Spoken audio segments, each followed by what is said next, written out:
Inakwanomu.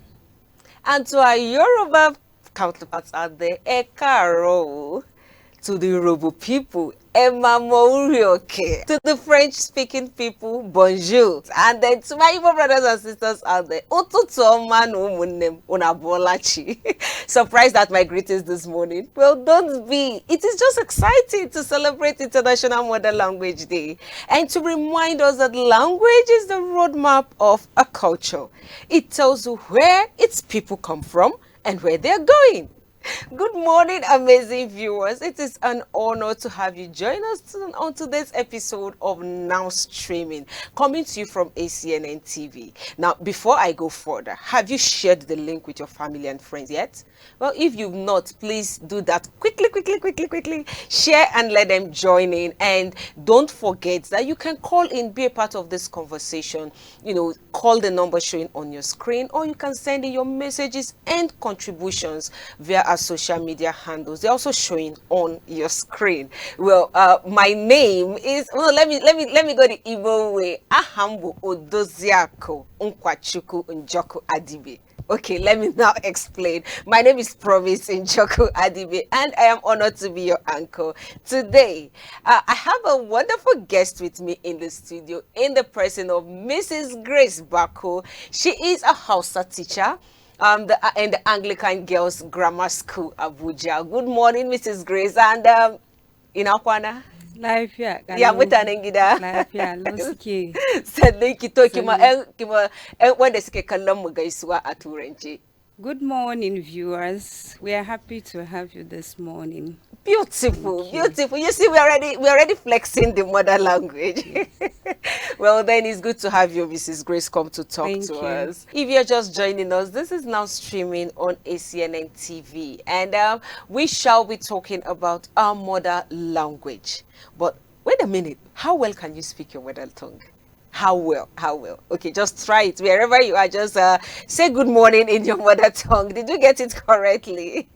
Anyway, in celebrating today's International Mother Language Day, we shall be treating the theme for this year, which says multilingual education is a pillar of intergenerational learning. Well, joining us virtually are Mrs. Irene Eloho Jamoni. She is a lecturer, Department of Languages and Linguistics, Delta State University, Abraka. So let me come back to you, Mrs. Grace. We're now talking about mother tongue.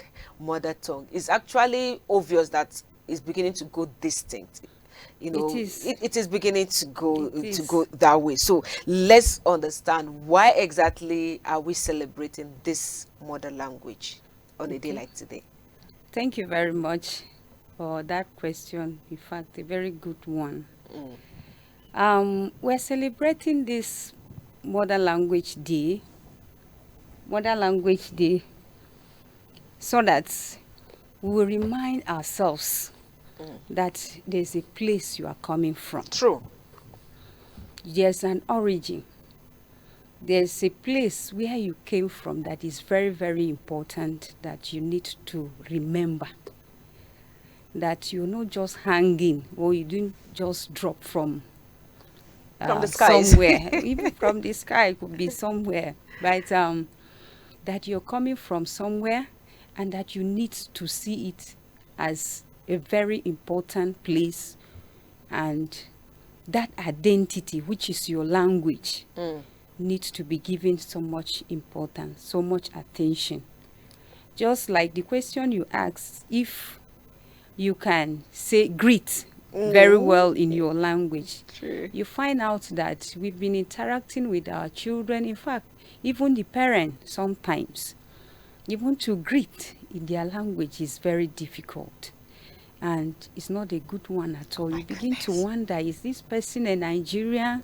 Or does this person actually is good to learn other languages? But it is much more important to remember your origin, where you are coming from.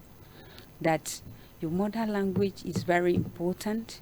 Your mother language should be given, attention. It should be learned. It should be taught to the next generation, so that it will not go on extinction. Okay, thank you. Now we're looking at mother language. Why is this language actually so important? You talked about knowing that, okay, you came out from somewhere. But what's so special about it? Why is this so important? It is special because wherever you go, Mm, you have a base. Whenever they are tracing, they will trace you back to where you are coming from. So okay. it is very important that you don't just forget it. Okay, for somebody like me, who is Igbo, Yes. but I was born and bred in the north. Yeah. Our constitution says if I was born in the place, automatically I'm now, a The citizen, northern yeah, native. an Okay. individual of that place. But that doesn't mean, But then now, so which one do I claim? Do I claim my mother tongue is Igbo, or do I claim is Hausa? Which of them am I supposed to claim? In this case, for me, as a Nigerian, you can claim Any both. of them? Okay, Yes, you can beautiful. claim both So because you are a Nigerian. So, to everybody out there, when I come and I tell you I'm a Northerner, don't look at me like what she said. If I say I'm Igbo, don't look at me like, okay, her surname is Igbo. Yeah, my Hausa name is Lami, actually. Okay, Yeah. okay. So, Okay, I just leaked one secret out. Okay, so now let's look at the theme for this year's celebration. Now, it actually says multilingual education is a pillar of intergenerational learning. yes. Okay, so just talk to us about the theme this year. Okay. It's actually true. It's a pillar. Multilingual Yeah. education is actually a pillar for generational learning. My reasons are, you know, it helps us when we know more than one language. It makes learning easy. Easy, true. And it gives us, room to access other informations about life, about other aspects of our lives like economics, the education itself, your own self, the cultural heritage of different people. In fact, in education, for instance, I want to throw more light on that. Okay. In education, when you can speak more than one language, for instance, a word is said in Igbo or in Hausa, and you happen to understand Igbo and Hausa, it gives you advantage over others. True, I agree.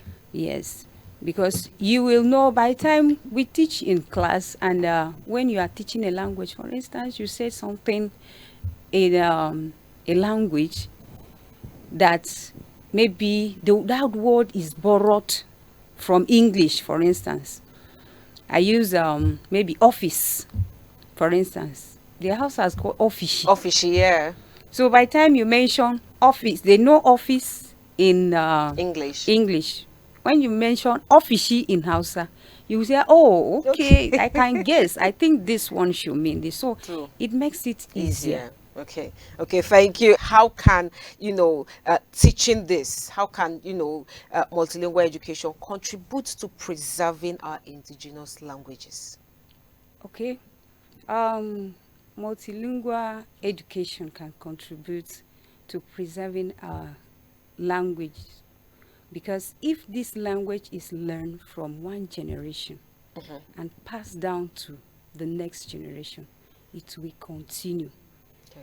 And value will be added to it, because there's no how you have something in your hands and it's passed to the next generation and it still remains the same. True. The next generation will try to add value to it, to try to modernize it, to try to add other things to it that will make it more beautiful. But don't you think these things they're adding to it is what's actually killing some part of it? Because look at it now, almost every home, it's English, English, English, English. I'm not saying English is bad, but it's English, English, English, English. How many homes can actually speak their dialects? Actually, the additions I'm talking about is not the negative additions we're adding. The additions I'm referring to here is the additions of seeing this thing. For instance, the way we, we say words, sometimes you discover that those words are not really originally from our dialects. Okay. But our forefathers, our parents, the past generation didn't discover that. Okay. Okay. But with the, education and at least people are more exposed this day, they will try to find out the original word, because there are sometimes in our languages there are dilutions. Okay. Yes, the language has been diluted. You want to say a word, you don't know the right origin. By the time you say that word, somebody in another language is already hearing you. Okay. Uh-huh. Okay. But when you want to really say the right, the next generation will go into digging to know what is the right Origin. word. Yeah. Okay. Okay. That Those makes are so the much additions. sense. Okay. Are there ways this education of multilingual can foster a sense of cultural identity and diversity among Nigerians? Yes. But we have some Nigerians who would rather say, I'm not from so part, I'm not from so part. Is Uh, it because they are not educated multilingually? Actually, if someone say I'm not from this part, as in your real Origin. origin, you're denying, I see a mistake in that. Okay. Yes, I see a mistake in that. The where you are coming from cannot be denied. Even if you deny it when you are still alive, if eventually nature comes over you, you won't deny it. True. They will have to look for where you are coming from. And I think these days everybody is even going to back to Roots. root. Everybody is looking for his root, and it's very, very important. Despite our diversity, there are still so many things that are very beautiful about them. Okay. And okay. Okay, yeah, go ahead. I'm with you. Example is the way we do things. You see, in Nigeria, I like it when I see a particular thing is brought to table, and you see people trying to, do it. It's the same thing, but they are doing it in different ways, according to where they are coming from, and it adds color to it. It makes it so beautiful, and you that is there, or you are participating, you will be happy. You will see it in different ways, and the togetherness, the joy, the happiness that has brought to Nigerians is something that is, it's what commended. Okay. Okay. Now let's talk about the government. You've actually outlined a whole lot of benefits that comes with this multilingual education. So let's talk about the government. Are there any initiatives the government and other organizations, maybe NGOs and all that, can implement to promote multilingual education in schools? Because I don't know if it's every school that teaches multilingual education. I knew I studied that. I knew Okay. I studied that. Oh God, now I'm regretting why I didn't finish studying Arabic. I think I still remember Okay. Alif, Ba, Odka, that's Okay. ABC. I think I think if I see that I can still remember That's A very to good. Z That in is very Arabic. good. There's this sentence. Oh my God, I can't remember. But Okay. then, what can governments and other organizations do? What are the initiatives they can do to promote multilingual education in schools? Okay. Actually, the question you asked, if every school, we have so many schools that are not even offering, even everything is about English, Oh my English, goodness. English. There's nothing bad with English. It's a language, but English is a is a borrowed language. It's an international language. But I think government should do as much as they can to implement, especially the education sector. And I want to bring it down to people who go to supervise schools. You have to ensure. I taught in a school where I know they had to look for a Hausa teacher that time. because they were coming to accredit their school. And without that, no Nigerian language, there will be no accreditation. Okay. Oh, they will not accredit the school. Therefore, government should try as much as they can to implement that. Even in government secondary schools, you go to schools where you are just learning, everything is just English, and that's all. There's no even the second international language, that is the French, is not even there. There no Hausa, no Igbo, no Yoruba, nothing at all, and the children are just speaking English. You speak English at home. So please, government should do as much as they can to ensure that language departments are well equipped. If they are well equipped, the teachers will do what they are supposed to do, be pushed to do what they are supposed to do, so that we give the right thing to the children to be able to know, to take advantage of multilingual education. Okay, thank you. You've spoken so well, Mrs. Grace.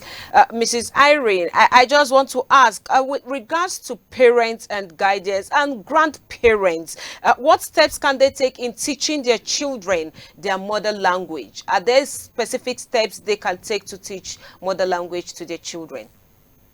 Okay, the issue of mother tongue thing or teaching to children is very important, because mother tongue is a vital area to every development of a child, because we see that as the first thing being exposed to a child that helps in developing that child cognitively and in the way the child thinks, the way his own thoughts will be organized.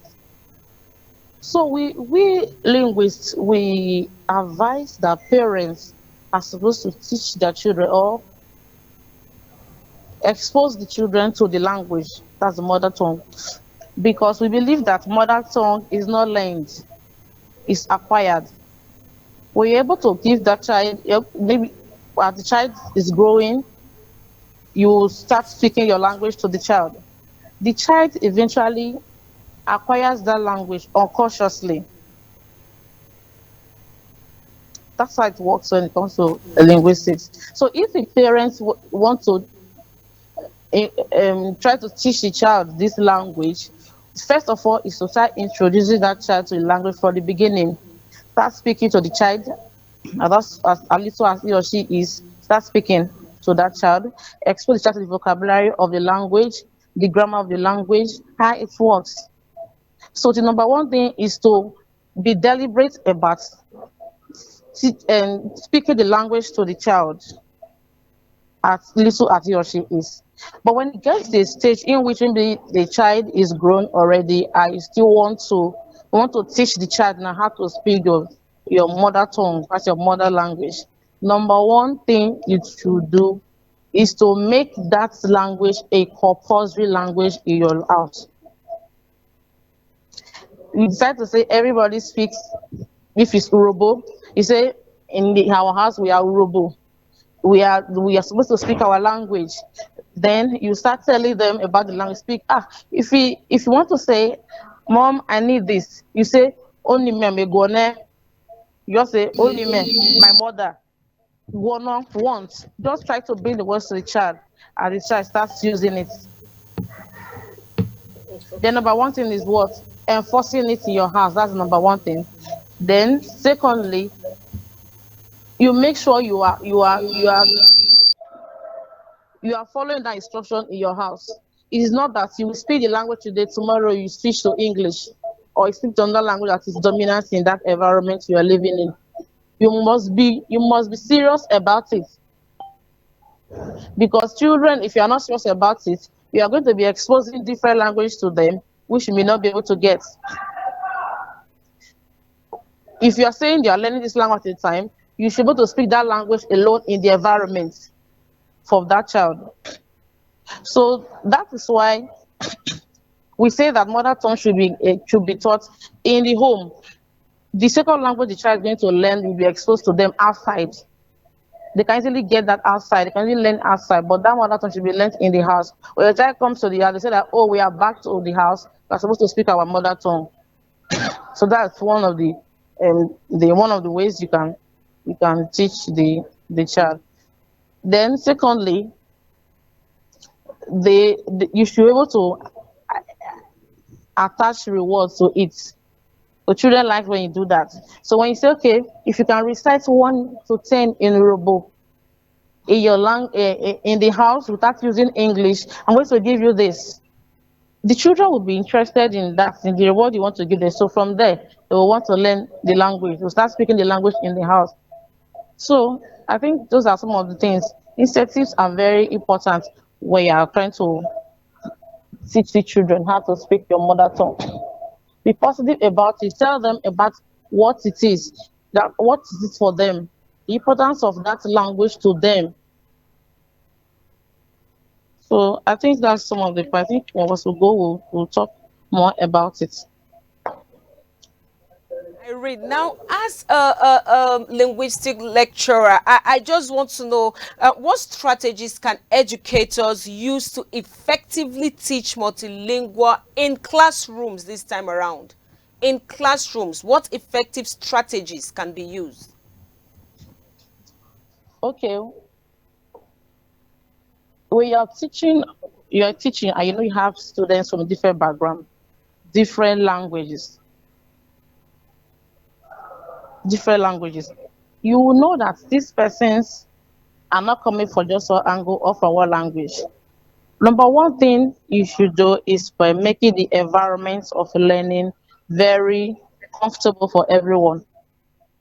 Comfortable in the area that all students feel comfortable and respected, irrespective of their background, irrespective of how they are going to speak, the way they talk, maybe their mother tongue interference in their communication. Those things should be ignored. You should be able to inculcate in the student that you don't have to laugh at anyone because we are from different backgrounds. That is one thing that you need to set before you're teaching. Then the strategies you should be able to use, they are should be content based instruction and task based instruction. Because when you are teaching the language and you have your learners background at the back of your mind, you know that not all of them will be able to know. Maybe you're saying cup, you're saying cup, and they don't know what cup is in the language you're using. First of all, you're able to bring a setting. Maybe you say, we are in the house, I want to drink water. What do I need to take to drink water? Cup. Then you say the word, like in Yoruba, you say uko.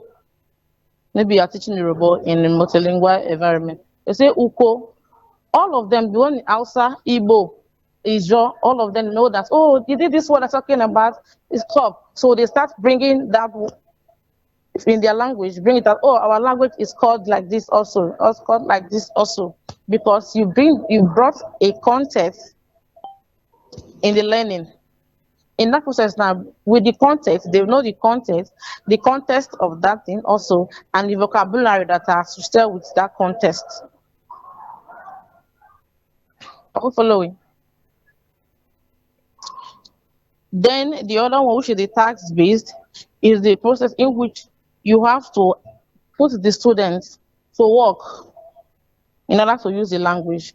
Maybe as an English teacher in a multilingual environment. So you can decide to say, okay, write this letter in your language. Express yourself in your language. The children will be able to, or your students will be able to write, will try to write, and try to learn new words in their language. So I think that part also is going to promote. And also, this another thing you need to do also is your instructional materials should be mostly visual materials, in which everyone will be able to say, okay, if you're saying we're talking about house, maybe house utensils, You bring your chart where you have the images, different images in it. We have spoon, we have cup, we have plates, showing students that able to know that okay, she's talking about house utensils. So so that is one of the things you need to do. Then also encourages the students to communicate by giving them an open topic to discuss.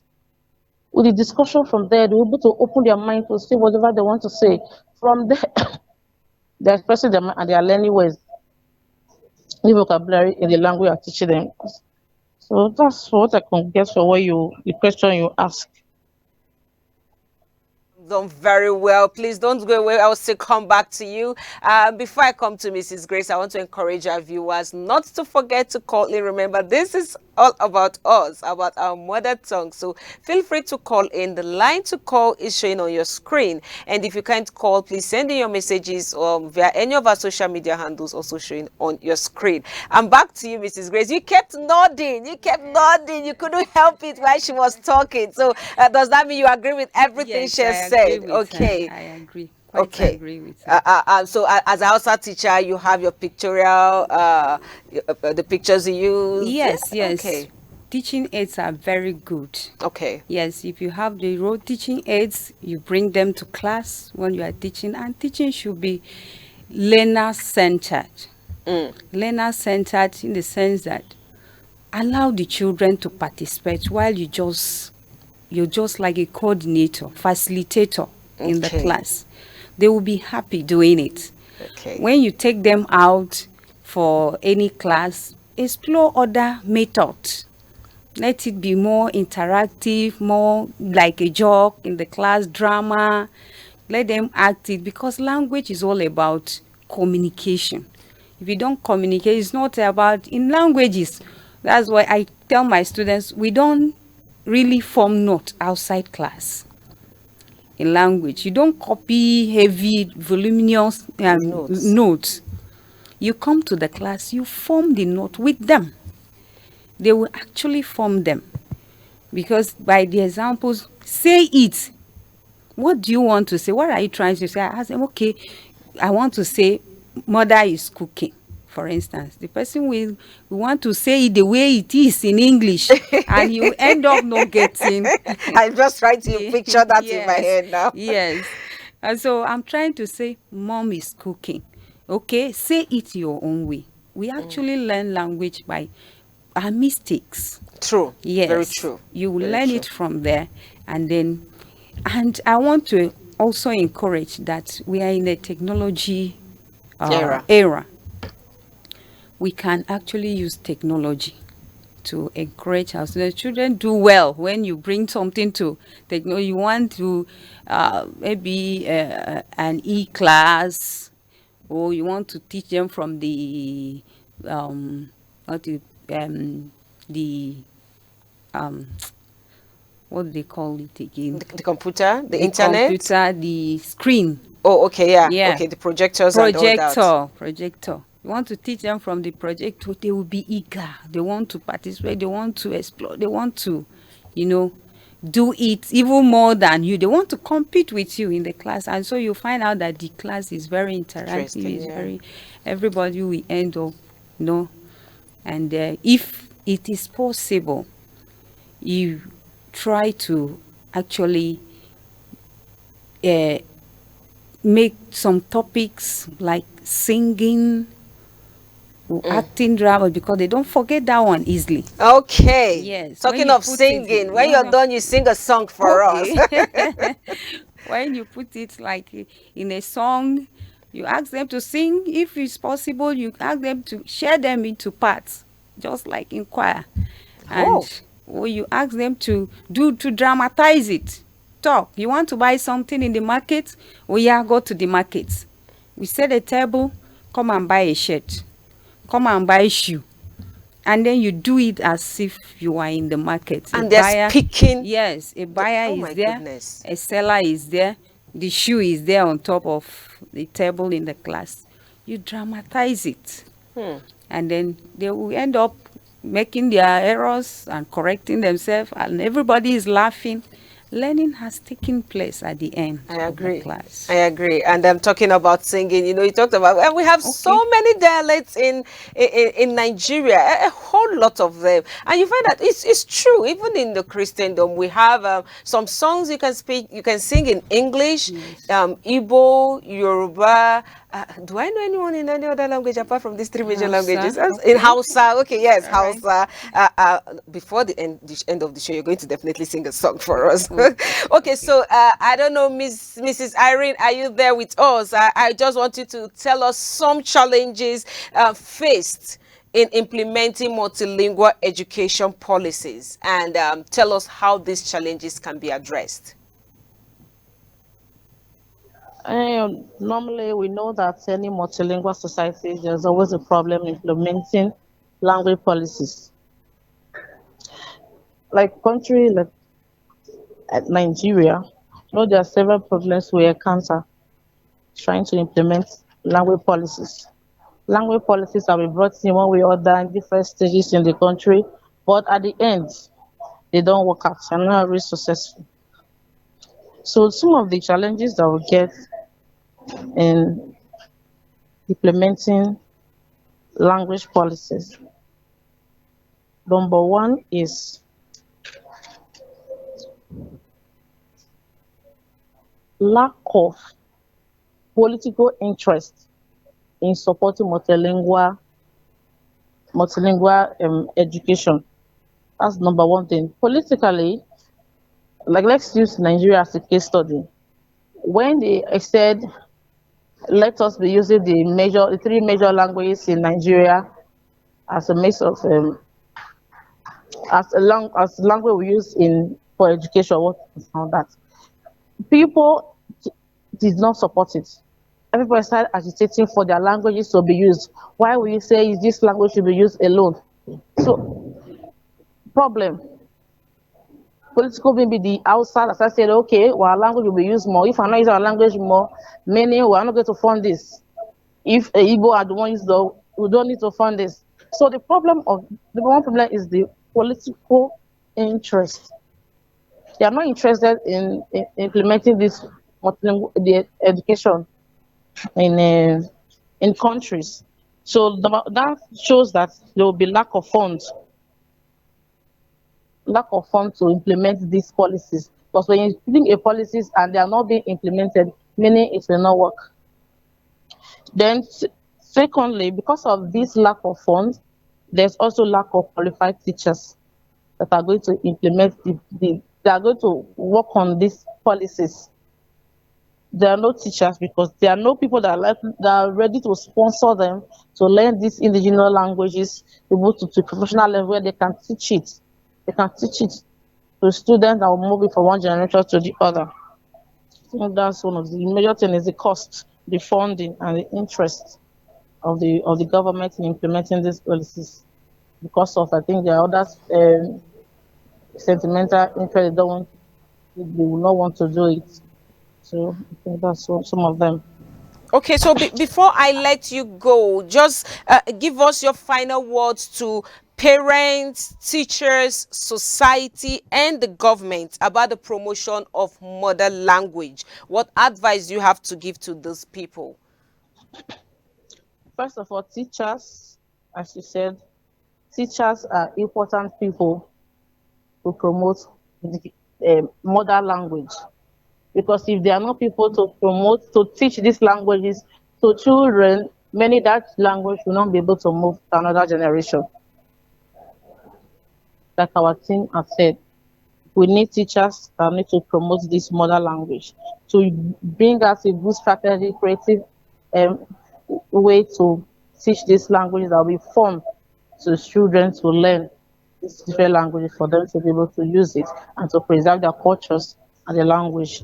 Then to parents should be able to promote the speaking of the languages to their children because without speaking the language to the children, that means our language is going to go into extinction. Then to our government, there are different policies they can implement, different ways they can see help to make these policies effective and successful, in which they can funds this, encourage the the the use of mother language in our different areas of life. And for the society at large, we shouldn't frown at anybody using a mother language. Oh, this person is a local person. This person is not international. If I say it's not vast enough, we shouldn't be able to be the one that will prevent the promotion of these languages. We should be able to use the language, allow anybody to use their language wherever they find themselves. Thank you. Reina, we truly appreciate your time with us. Despite the network issues, you made our time to talk to us. Thank you very much. I'm back to you, Mrs. Grace.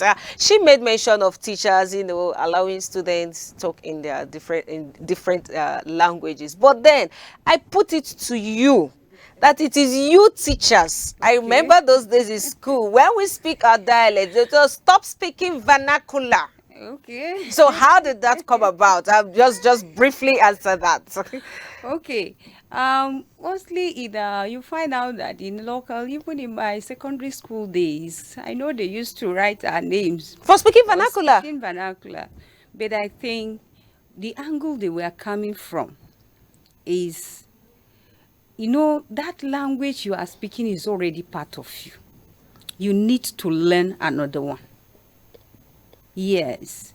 Yeah, but we've been speaking English. Allow us speak our own dialect. I think the English language should be the one to be called no, vernacular. mostly that happens in maybe rural areas. Okay. Where you have your mother language, you have already known the language of the community.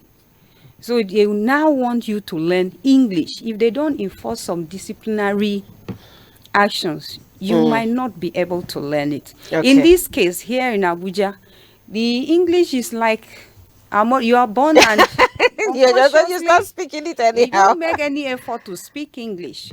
But in this case, we are now battling. If it's language class, it's compulsory that you must communicate in that language. So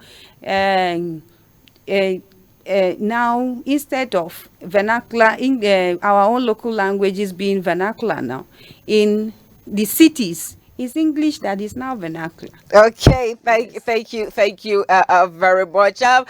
Viewers, it's really interesting, but just then time is fast spent. We have to go. So I have to thank Mrs. Irene for joining us on this show. Thank you very much. Thank you, Mrs. Grace. Oh, I promise you're going to sing us the song. Okay, maybe if we have a little, maybe 10 seconds, we'll do that. Okay. But to our viewers, I'll say thank you for joining us on this show. I just want to let you know that a language is not just words like we've been told today. It is a culture.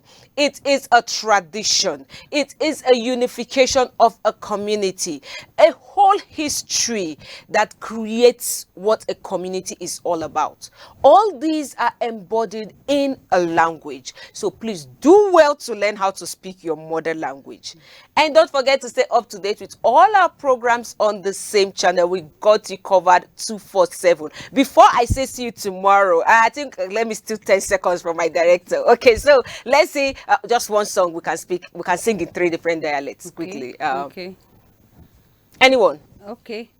Allah da kyau, Allah da kyau, Allah da kyau, Allah da kyau, Allah da kyau, Allah da kyau, Allah da kyau, Allah da kyau, Allah da kyau, Allah da kyau, Allah da kyau, Allah da kyau. Olúwa dára, Olúwa dára, Olúwa dára, Olúwa dára, Olúwa dára, Olúwa dára. Chineke dimma, Chineke dimma, Chineke dimma, Chineke dimma. Thank you very much. Well, you see, we got it there. We got it there. So, the viewers, before we go, thank you to Mr. Peter, Mr. Godson, Miss Adeshewa, Mr. Emmanuel, who have been behind the scenes to make sure this program was a success. Thank you very much. And so, viewers, see you tomorrow, same time, same station. Bye-bye.